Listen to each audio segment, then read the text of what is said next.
You're listening to the AFTERBUZZ TV Network, now the largest new media platform on the web, and your #1 source for after-show entertainment. Very good, Keven. Johnson.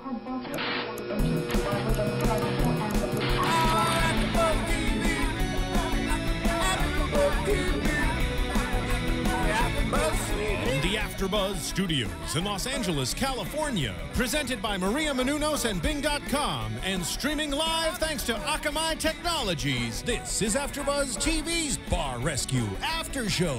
We'll break down tonight's episode and get you all the latest news and gossip.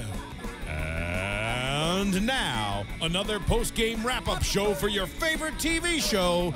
It's AFTERBUZZ TV's Bar Rescue After Show. If you get in trouble, bring it home to me. Whether I am I could just listen to this forever. Welcome, everybody. This is AFTERBUZZ TV's Bar Rescue, the season finale of Season 3, Episode 20, Barely Above Water. I am your host, Phil Svitek, joined alongside Keven Undergaro. And Stephen Lemieux. Welcome, Steven. Steven, for those of you who've been kind of paying close attention, Steven's always been in the booth, and this time we have Marissa in the booth. Hello, everyone. Hello, Marissa. And so while Steven's next to me, can I just say, Steven, you've been here how long? And you're doing the talk over the... See when you talk, listeners from iTunes, see when someone talks over the mic, and now when someone talks into the mic. There's a definite difference. That boy. Okay. That has been a segment of Podcast Rescue, a show that we will be starting up soon here at AFTERBUZZ TV. By the way, the song "You Can Count on Me" tonight. This was one of my I don't know why. One of my favorites. It was really good. And by the way, I just one of real my favorite quick, bar rescues. Excuse me. I would feel bad that Chrisley and Dorinda are not here tonight, except for the fact that the season 4 premiere is October 6th. And oh my God, I have such strong thoughts about that. By the way, today is September 16th. So Taffer's book, Marissa, right? His book is coming out next week? Yes, next week, I believe it's like the 18th. So, of course, I'm going to be getting it and reading it as soon as it comes in, and then we'll break it down. And, maybe we bring John in we try to get him for the premiere, or at least I'm sure he'll be on some kind of book tour. But I'm like, my knee-jerk was to be excited for October. Like, wow, it doesn't go away so long. But my fear is that I don't want to oversaturate the public with Bar Rescue because I don't want to see the show go down. And I feel like Spike, it must be just killing it for Spike. And so then Spike keeps going to the well. But here's what's amazing, right? So in tonight's episode with the recon, it was like, all right, watch this. They're not used to anything. I'm going to send them to it. So it was an impromptu stress test. And they're like, what?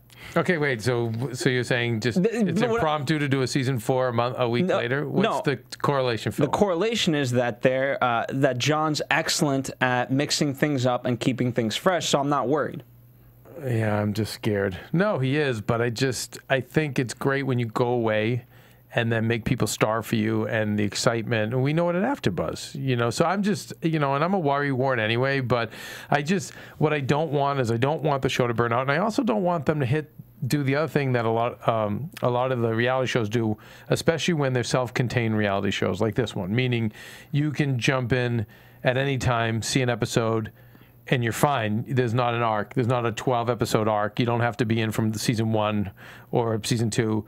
You can jump right in and enjoy the show, and that's it. And the good thing about that is that it's highly repeatable. The bad thing about that is they can just say, okay, we've got 100, we're done, and just repeat the hell out of them and sell them all over the world. And that's so I'm just nervous because I think of all the places we haven't done strip clubs yet. We haven't. No, I know. And there's a lot to rescue. That's because I love the show that much. I'm excited, but I'm nervous too. And okay, let's talk about tonight because tonight I thought was fantastic. All right, so we're in Warwick, Rhode Island. Owners Keven and Michelle. Mm-hmm. It's gonna be weird to call Keven. Yeah. Yep. Are you guys familiar with that area? I mean, I'm familiar with Warwick, but not that area specifically. The Doughboy place. Was it? Yeah. Iggy's? Iggy's, yeah. Iggy's. I've seen it. I've seen it. I've heard of it. I've never been in, but yeah, I am. Did you ever go to Marley's next door? No. Yeah, well, I mean, but I knew about that place. I mean, Rhode Island is such a nice place. I mean, being that close to everything, and especially the water for them. I mean, it's But as John said, it's the stage, but you gotta build with it. I was so surprised when I saw their outdoor patio area. Like they have the lake. Like, why would you buy a waterfront property if you're not going to do anything with the waterfront? That was the first thing I was asking. Like, I see the inside and there's like 3 people in there. I'm assuming that there's a bunch of people outside and there's no one. I salivated when I saw that back. You know, to have a back area like that on the water, and then like he said with the sunset, are you kidding me? And to have a bunch of worn-out lounge chairs, but it made, to me, when I saw the episode and I saw them work as a couple and then her work alone, made perfect sense. Yeah. It didn't seem like she could think outside of herself. Does that make sense? Like, not that she even had to think out of the box, but it just didn't seem like her mind could go far enough. It couldn't even deal with just getting the drinks out on time. Yeah, I mean, she was focused on very minutia. Right. You know, it was okay. You know, my husband's here, he's drinking, so I got to focus on him. I need some help, so I'm going to get this girl, Elise. She's not really doing much anyway. Oh, my God. But I can't really see that because he's my friend. I understand that she was so focused on not wanting him to be there, but at the same time, it was his dream, and then it developed into her dream. But I really think it would have made more sense to have him, like, take control of the outdoors and her take control of the indoors, because it's kind of like, hey, like, go outside, grill some stuff. I know, but he wasn't working, yeah. Stephen. That was the problem. He wasn't working. I mean, it was a really good... It was like every guy, it was his dream to have a bar. I feel like they're a really good-looking couple. I don't know if he was a jock, but, I mean, he just seemed like that kind of guy that just wasn't really a worker. He was more chill, and so he's not really doing anything other than just, say, drinking away the profits or whatever. And now it's left on her, and to me, it's almost like she had a good cocktail waitress mentality. You know, the good ones who really push the drinks out fast, but not much beyond that. Before it's terrible. I don't want to insult her, but if that's what it seemed like. Yeah, I mean, I don't think she even had a background in any of this stuff. So, you know, and I think it showed. But let's talk about the impromptu stress test. I thought that was amazing. Well, even going back to recon, Phil. Well, that was partly. I love the curve of bringing in, instead of just bringing in an expert, bring in somebody who has success, who's a restaurateur who has success and is in the neighborhood. I thought that was great. And was he renting the place to them? Yes, I think that's what it was. He owns the building that they have. Yeah. Because I mean, it's not exactly competition. It only helps Iggy's to have a place that they can go after Iggy's to have drinks at. So, I mean, it's a good business strategy, and it's great advertising for Iggy's, of course. The whole episode was... Yeah, right. So, yeah. But you know, how many people get that? Most people don't get it. You know, most people like that guy don't get it, and they go, wait, I'm not going to help them because then their menu is going to hurt mine. And even landlords, I've just seen 100 times shoot themselves in the foot with that short-sighted mentality. And I really admire the fact that the guy was smart enough. What you guys think is obvious, I'm telling you right now, is not to a lot of people. That I'm going to get publicity for my show. I'm going to help their business succeed, which is going to mean I'm going to get my rent on time, and I'm secure enough with my... I mean, listen, here at AfterBuzz, how many other podcasts, Phil, and other networks with celebrities have we set up? You know, so many, and you know, we're just confident with what we do. So we're happy to share the technology. We're happy to share the information. And it's always come back and blessed us, you know, to be like that. So I just admired him, and I love the curve of bringing that in rather than some expert, as we've seen in the past. Yeah, and yeah, I mean, it's very true, and the fact that he was, yeah, it was refreshing to see that. It almost reminded me of the dad watching his kids. You guys remember that episode a few weeks ago? Remember his kids were basically running the bar. Oh yeah. You know, to an extent, it was like that. You know, he wanted to see their success. So I'm glad for that. It was interesting when they talked about Iggy's, like when the owner talks about Iggy's on the stress test kind of thing. It's like or on the recon, they had three people standing at the front of the restaurant. No one's seen them. No one talks to them. They're sitting in a lounge. They don't have drinks or anything while the waiters are sitting by. I mean, it looks like Marley's was understaffed for how many people can fit in the place. But they're overstaffed for having 3 people in. They can't even serve them. And they ask the guy from Iggy's, like, well, how many customers have you served in the past 10 minutes? Okay, well, they've served 60 people. Meanwhile, these 3 people have been sitting there waiting for drinks. Yep. What I loved about the impromptu stress test was the idea when he came up, when John finally came in, he said, you know, what's it going to take for you guys to get your profits back? This is, you guys can make some money right here, but you're not. Right. You know, and so it was a great illustration of like, you guys got to work, you know, but you can't do that. I think it was also too generic. I mean, there was no, and that's what I really like about John Taffer's thinking, is trying to bring in a theme that really draws people in that's different from everything that's around there. And of course, in this situation, we end up going with a Caribbean theme. But when you look at Marley's before anything's done to it, it just looks like they bought it and then made a menu and that's it. Right. Again, that's what I mean about her. It seemed like her mentality, she could not think beyond the very basics. You know, that's what it seemed like to me. Yeah. So, and, I mean, you know, to be fair, most people can't. I know, but then why are you buying a bar? I'm just saying, most people can't. Oh, God, I know, you're right. You're right. I mean, think about, you know, let's talk about Diane, you know. My cook? The cook. As to be fair, you know, she almost didn't see beyond what was happening, and she was ready to give it all up. How great was it? It was your typical tough New Englander reacting against John. He really went at her hard. You picked the wrong person to mess with. Yeah. Oh my God, I was just like, and when she left, I was like, you know, good riddance, you know. But lo and behold, I was kind of on her side a little bit, because in the beginning it showed her cooking and it showed the tickets backing up, but the food's out. Right. Like nobody's running the food out. And working in a restaurant, how long as I have, I know how it is. Like if there's a miscommunication between front and back house, the back house can be doing everything perfectly, but if the food's not going out, like they have nowhere to put the new food and it's getting cold anyway, so what's going on with that? Right, and you know, she was hustling, and so, you know, and it's tough to replace that. It's tough to take that away from somebody. If somebody is moving around, and she was moving around a lot, she looked like a worker, and I always like to hang in with workers and figure out how to make it, because how many people are just lazy? And, you know, she didn't strike me as someone who was lazy. She just, whatever, probably, you know, wasn't trained, you know, correctly.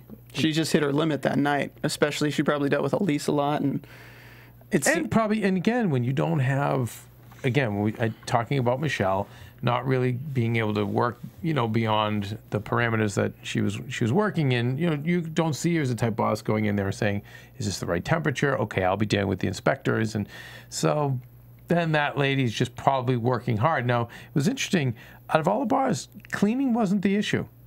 They had a short interstitial in between the commercials that they showed. There was some gross things. Okay. All right. So I DVR'd, so. But, you know, I like that she owned up to that fact, because she has to take that responsibility, but, you know, the miscommunication, that's all Elise. I mean, there was that. It sounds like, did you boil this soup? Yes. You know, I have cameras in here, I'll check. No, I didn't boil the soup. Yeah. Gotta love it. But, you know, it was an interesting first for me to see him kind of, you know, because she left, then we had that short kind of, you know, whatever interview segment with her, and then she comes back and stands in John's face. Yeah. You know, but he held her accountable. He said, "You're going to prove me. It's going to be one of you." Right. You know. I also cringe when I know family members are working for you. It's always hard. You talking about Joe? Having a son, you know, them in the kitchen together, it becomes an us against them mentality. And now we know everyone here is two-faced, and I'm cringing as an owner, because I'm saying to myself, oh, that's just bad blood and animosity, and that's not good bad blood. There's good bad blood sometimes where people compete with one another and then you get a better product. To me, that's not. And so when I heard that, I'm like, oh, God, but that's what happens when you hire family, when you hire brothers or sisters or siblings or you know. What about friends like Elise? Just as bad. Yeah, no, just as bad. Just as bad when not only there's a whole other issue involved with an employer hiring a friend, but employee friends are not good either, because they team up against the business or against the boss. So you always have to watch that too. Yeah. You know. Well, I mean, luckily though, I don't, you know, after the stress test, they weren't really the problem. Well, we discovered, yeah, and I'll tell you, I love Chef Duffy, but I really like Chef Brendan as well. Yeah. He held nothing back. Oh my God, he held nothing back. He was he might have been the roughest of all the chefs, I think, verbally, right? I think so. Well, I really think he was just trying to put the pressure on him, because, I mean, they. Oh, absolutely. Yeah. I know why he was doing it, but I that's the roughest I've ever seen anybody. Yeah. He didn't stick sticky notes to him. No, Blow but us. but some of those guys did that, and they were being more playful. He was like, yelling and yelling and yelling, and you know, a New Englander, they're like New Yorkers, and John should know that they want to punch you. I mean, it's hard to make hear that. But they came through, you know, like you said, they came through, and then then on the flip, now we get to what happens when you hire your friends. Oh, this was amazing. By the way, you know. Do you guys want fish and chips? She's just handing the things wherever it could go. Oh my God. Okay, your food's a little backed up. We didn't order food yet. We'd like to. You got. Here you go. You can have some food. She totally put her foot in her mouth, saying like it's either me or her, because she's the problem here. Diane's the problem here, and then she can't even handle her tables. Or make any drinks. And the tickets with, you know, I mean, I don't work in the bar business, but I would imagine, it seems pretty simple to me. You start with the first order and work that way, as opposed to, you know, with the latest order, because then the person who ordered the latest is never going to get anything. They were doing it backwards, yeah. Right. I mean, that seems fairly simple. So someone's just not meant for the business. And we've all, I think new business owners all go through these growing pains, and you hire your friends, and you rationalize because, that she's my rock, or whatever Michelle had said. You end up rationalizing because maybe you can cry to that friend like you couldn't cry to a regular manager, and they're empathetic to your problems, and you say, oh, but what would I do if I couldn't do this or that, or I really, or you trust them implicitly because you've known them, and then what happens is you're blind, and you know, you don't really see what's what. But my argument to that is, okay, so then you know, you discover you might have to stand up on your own. Yeah. And that's you know, I understand that's a scary thought, but that's what you ultimately have to do. You have to stand up on your own, and you know, just like with Elise, when she was crying, you cannot cry. You're a manager. Right. You cannot cry. You can't cry. Well, you got to go home. Yeah, you know, with Michelle, same thing. Like you gotta stand up. And you know, John said, you know, it's lonely at the top, and I always go to that Bret Hart professional wrestler, when he, you know, got his induction to the Hall of Fame. He was like, you know, if you want to be really successful, get ready to embrace a life of loneliness. You know, and I think that's what John was speaking to. It's just how it is. Yeah. So yeah, you have to make those hard decisions, and you know, we've been there, and I think that's a new owner. That's a new person who just enters business, whose family's not from business. You know, if you guys have parents and grandparents, I can always tell the difference with people who come from family businesses. Even if they've never had a business of their own, people raised in family businesses, they understand better the culture, the etiquette. But a lot of us newbies, you know, like myself, like all the stuff that, you know, Michelle's going through, I've gone through, you know, my 20s and 30s, so I get it, you know. Yeah. But I know also, then I think there's a step beyond that, you know, and you see it in Hollywood. You know, how many times do you hear like, okay, Bryan Cranston, nicest guy ever. People kind of want to work with him, right? Or Philip Rosenthal, who did Everybody Loves Raymond. Or who's the guy that runs CBS? Blanking on his name. Moonves? Moonves, Les Moonves. You know, people say he's actually kind of a nice guy, or can be fair. Russell Davis, you know, tonight's expert, the mixologist, you know, having met him and seen him in action at his own place, you know, there is a way to really inspire people.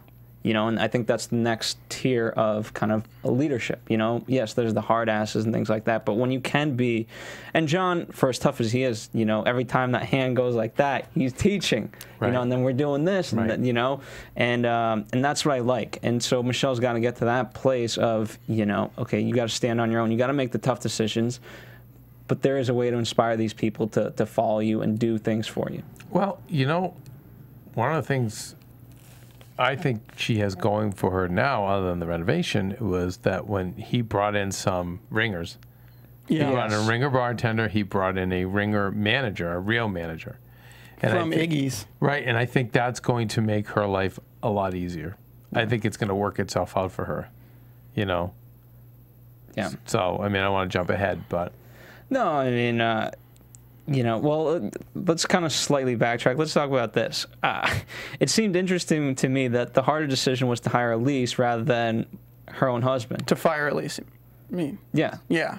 Because to her husband, she had no problem. Like, you got to get out of here. Yeah. With Elise, it was like, I can't let her go. Yeah, I know. Well, yeah, who knows with that one? You got me there. I mean, maybe, you know, who knows? I mean, I'm not trying to insinuate anything between that, you know, but it's just interesting to see. Marissa, you're a female. Yes. Would you fire your husband or your best friend? I would probably fire whoever needs to be fired. That's why Marissa's gangster. All right. Smart girl, Marissa. All right.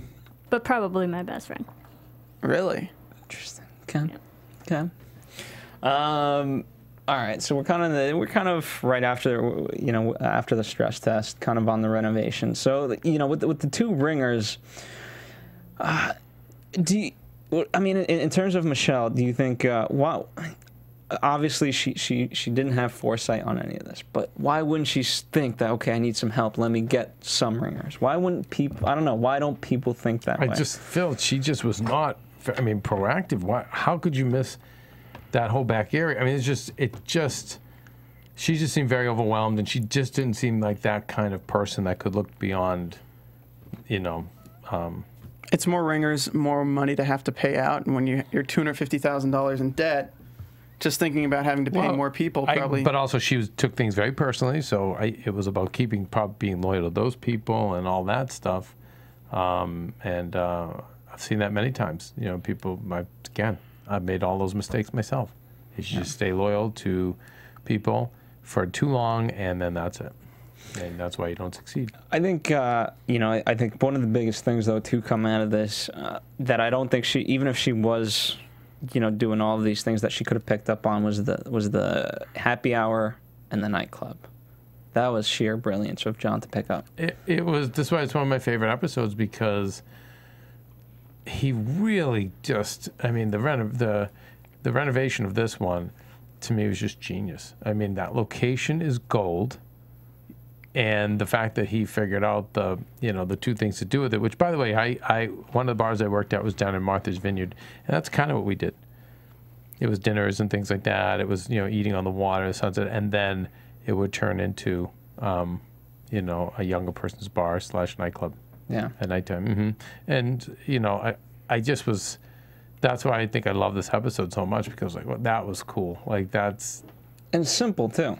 Yeah. You know, and they didn't really show the subtleties of it too much, but even with the you had kind of like a light menu, let's say like this, right? For those of you watching, one side's white, and then the other menus were black. So, like, if you're a staff member, you can't really mess that up, right? Daytime, nighttime. IP.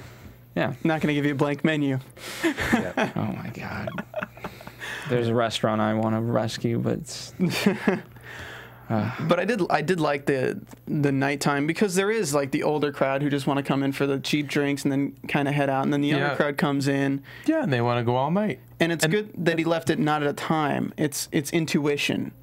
Like, it's not, okay, every night at 8 p.m. we're going to switch it over. Yeah, it's, okay, the crowd is kind of becoming young kids. Let's switch it over now. She's not afraid to work, Michelle. Like, I noticed even with the switch over, she just jumped right in. Like, she's not afraid to work. So hopefully he set her up so much that it would be tough to fail now.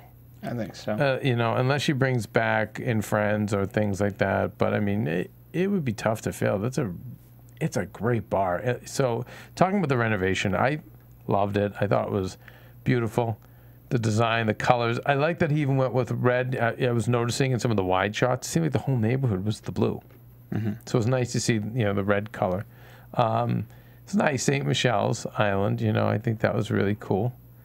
And to go inside and see what he did was incredible. I think the lifeguard chair and the DJ booth, and it again, it's like, we'll probably get all the hate emails, or at least I will, for saying this, but I didn't think Michelle looked as appreciative. She'd go, wow, look how cool, instead of like, oh my God, why did I think, it didn't seem... Not that she was non-grateful. She was a very nice kid. But she didn't seem blown away enough. Like, I was... Could that be another, what we were talking about, how it's kind of dangerous to be doing the new season so quickly? because I mean, what we were talking about a little bit more too is have these owners now seen, and you talked about it last week, has the owners now seen Bar Rescue and seen the episodes enough to kind of what expect and know that they're going to have to kind of, I don't know, maybe push the drama a little bit. I mean, they didn't do it this episode, but last episode we kind of saw it a little bit. I don't know. I mean, I don't know. I think it's going to come down to casting, you know, to try to avoid that. But I mean, I don't know. In actor term, it tracks well with who she is. Meaning, she just doesn't seem like the type of person to get overly excited. Okay. It's just not in her nature. Fine. Yeah. Okay. So it seems to track well with her personality. Of I think that is her excited. I'm sure the producers were telling her like jump, like something. You gotta show some emotion, but I really like the whole idea of outside how they did with it though, because they had that bar area they weren't using, like the tiki bar. They put the umbrellas so they weren't blocking anything. Kind of like the whole white sheet is very. I mean, I wanted to be out there drinking. Yeah. I thought it was awesome. The fire pits. Yeah. Us young people, like 18 to, well, I guess 21 to 25, like you go outside, you're drinking, you want to be able to leave the bar area, go somewhere that's quieter, and just kind of sit down and chill. And that's a great thing. And to have we the fire barely pits. have that in the LA beaches. That's like, it was like, wow, amazing. Yeah. So. And then the steaks, the ribs. Putting cola into the mixer for the caramelizer, and the acid kind of breaks down the meat too. That's genius. Yeah. I mean, the food and drinks were great. I love I love what Russell did with the colors. The colors were amazing, especially the sunset drink. The tropical, to give it that feel. It was so amazing, backing up a little bit, that remember the sound? There was no music, just kind of chatter, and the editors did a good job with that. Yeah, they really did. It was almost like crickets chirping. I wonder if they had any sound system in place, because they said no, right? They said no. Well, he told Michelle, like, you got to turn on some music. She's like, okay, and she didn't do it. I guess that's left for us to believe that she doesn't have a sound system, but. She does know. Well, there's no lighting either. There was no mood lighting. It was literally. But at least start with the music. Like start with something. But even if you're not gonna have music, like people go to a bar and like to have a drink, they don't want it to be like the studio. Like they don't want it to be nice and bright. They kind of want at least a little bit of just chill mood lighting at least. I understand. Well, and I love the lighting they brought in. And once again, because John's so dialed in, he got the best of the best. And that's a bar that, next time I'm back east, I have a house in Connecticut that's actually close to Rhode Island. I think I'm going to have to make the trip. Yeah. Get some chowder from Iggy's. I wish Patsy would have gone. What's that? Oh, we can send Pat. We have Patsy from Maria Menounos' office. He's a Rhode Island boy. We'll send him by, have him take some pictures. Yeah. But, I also like the banter when she said, but you gave... Denise a second chance. Why can't we give Elise a second chance? And he said, no. I said to her, you have to fight for your job back. And this one, had her chance. And blew it. Yeah. John's like, he's such a great, God, such a smart manager. You know what I mean? But I felt for Michelle because I know I've been there before. But, and I felt bad for the girl, but she wasn't... She fell on her own. I mean, again, granted, what Diane did was very stupid. I mean, she could have had to have fallen on her sword, and John could have very easily said, no, you can't do it. But I liked how it was, he picked up on the fact that there was some tension between the two of them. It was like, okay, you're either going to prove me right or you're going to prove me right. One or the other is going to happen. So do it. It's up to you guys. Right. And clearly, Elise was the problem. Yeah. Yeah, and again, Denise wanted to work, and it's just tough. I've known people who are amazing workers but don't get along with other people, but you just fight so hard to hang on to them. You fight to try to make it work because it's rare. So in this case, it worked, and it seemed like she was jovial enough with other people. I just hope that they can leave the clickiness of the tag team, mother-son tag team. They can leave that behind. It looked like the bar, after the credits, of course, we see kind of how the bar's doing afterwards. It looked like they were doing well. The sales were up 30%. It said that Keven shows up to the bar only when he has Michelle's consent. Yeah. That's funny. Well, Mr. Stay-at-home dad now. Yeah, and And, you know, it was nice that they said the other girl's going back to school. I thought that was nice by the producers. Yeah. You know, who knows if Michelle asked them to do that, you know, but that was nice. You know. Yeah, it was, you know, and you know, I think for her, because, you know, who knows this girl's history, so you don't want to necessarily ruin her chances at life just because of this one incident on national television. Yeah. Well, she's a waiter. She's not a manager by any means. Just like Michelle's like you said, a cocktail waitress, not an owner. Yeah. I mean, it's really just... Well, I don't know if she's ever cocktail waitress, but she was a hard worker, and, you know, she might have been that person, and this was the creativity and the management and all, you know, having long-term vision, all that stuff that applies to an owner, that's a lot for her. And but anyway, John may have, you know, fixed it all and basically set her up for success. Yeah. You know, with any luck. Really think it did. In Elise's defense, I will say, like, with a restaurant like that with so many tables, and they only had, what, 2 servers? When you have people who are sitting down and moving around and then not in the same place, and you don't have a micro system or you don't have all this, like you're doing tickets, it's really, really difficult to keep track of them.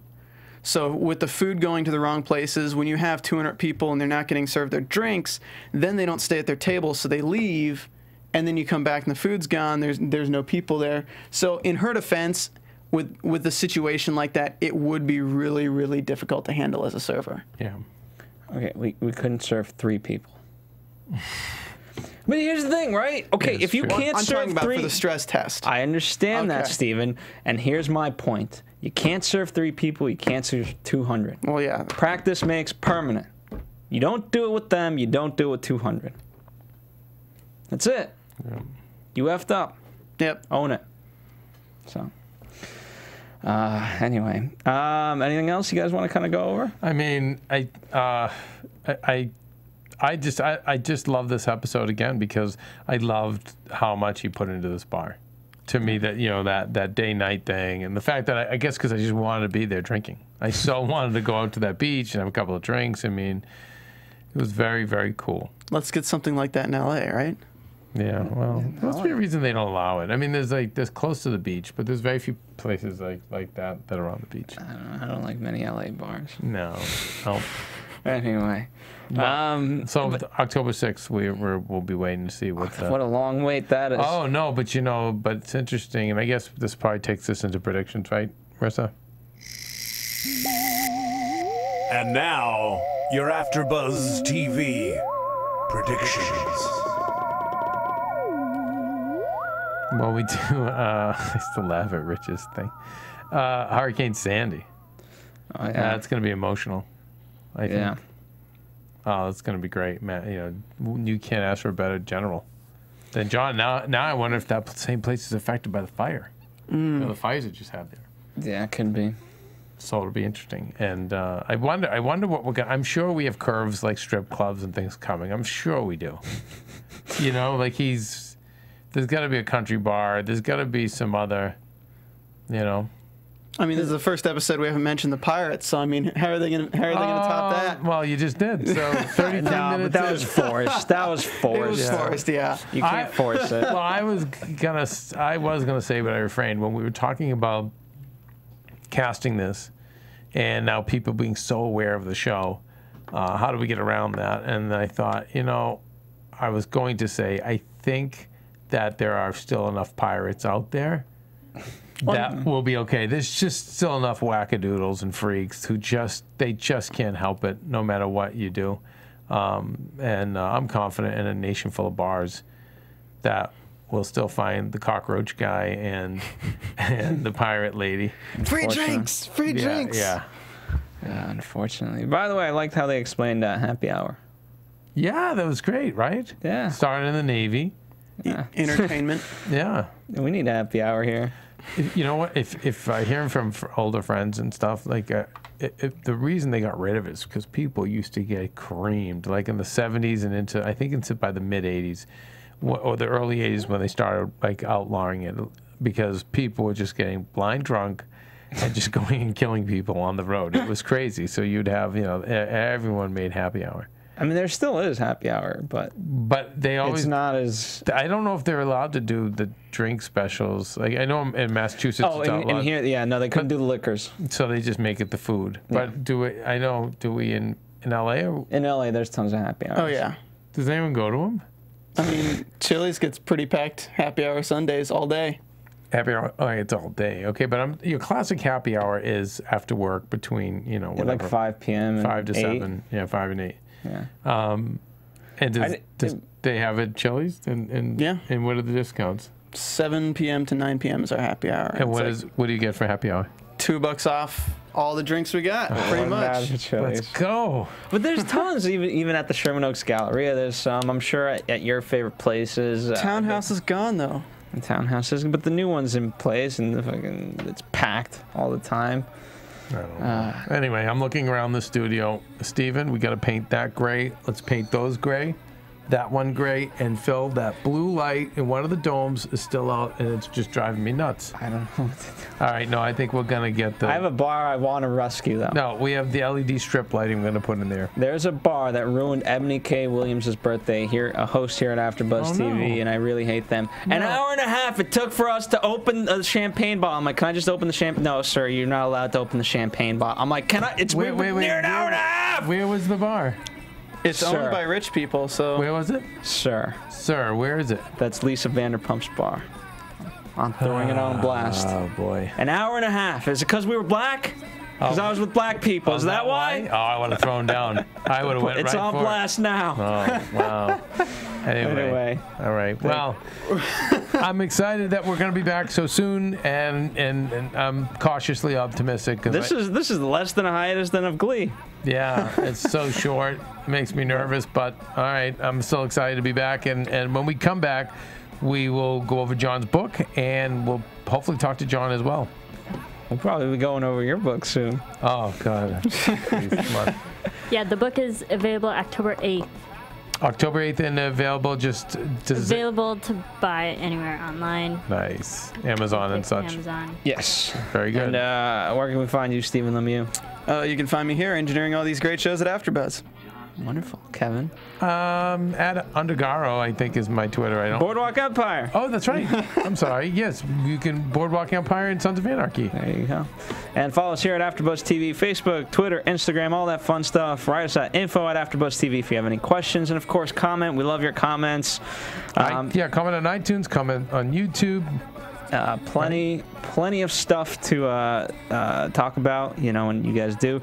And of course, during your Sunday night void, why don't you check out a great movie? Oh yeah, please. Adventures of Serial Buddies. Many of you have. A few of you haven't. Still, we need you to. But most of you need to spread the word. Yeah, VOD. It's on video on demand now, and I think tomorrow maybe DVD. Tomorrow is the DVD. Very nice. All right. Most of you have been actually waiting for that, so that's big news. We should announce. Big news to a lot of fans. All right, just remember to have fun. See you next season.